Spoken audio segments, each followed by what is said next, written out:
Yeah, so AGVs have traditionally been used as an automation solution to help businesses maintain a strong supply chain. So these vehicles help increase production by handling repetitive tasks and also helping an organization expand their supply chain capacity. But in warehouses whose layouts need to respond to demand fluctuations, AGVs really lack this adaptability.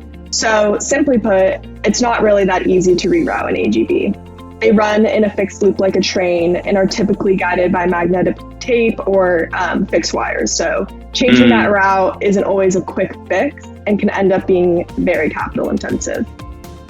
So to better understand this, we can consider an example of a warehouse that wanted to alter an AGV delivery task that, let's say, used magnetic wire navigation.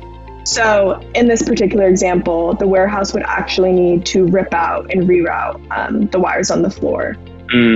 So as you can imagine, this is pretty disruptive and becomes capital intensive. Totally. And then in turn, this can negatively affect their operational efficiency. Instead, autonomous vehicles can provide this added flexibility and adaptability that AGVs don't offer. So they are able to intelligently navigate or reroute in response to not only permanent, but also temporary changes to their route. So no need to rip out any sort of magnetic wires or tape with autonomous vehicles. So this really allows organizations to easily and quickly make alterations in real time, which in turn will help them build this resiliency that we're talking about.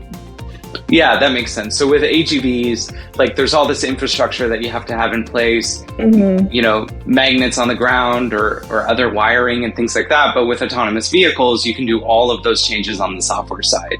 So if there are supply chain disruptions, if there's fluctuations that companies need to react to, then they can just hit a couple of buttons and they can completely reorganize at least the routes that these vehicles are running. Yeah, exactly.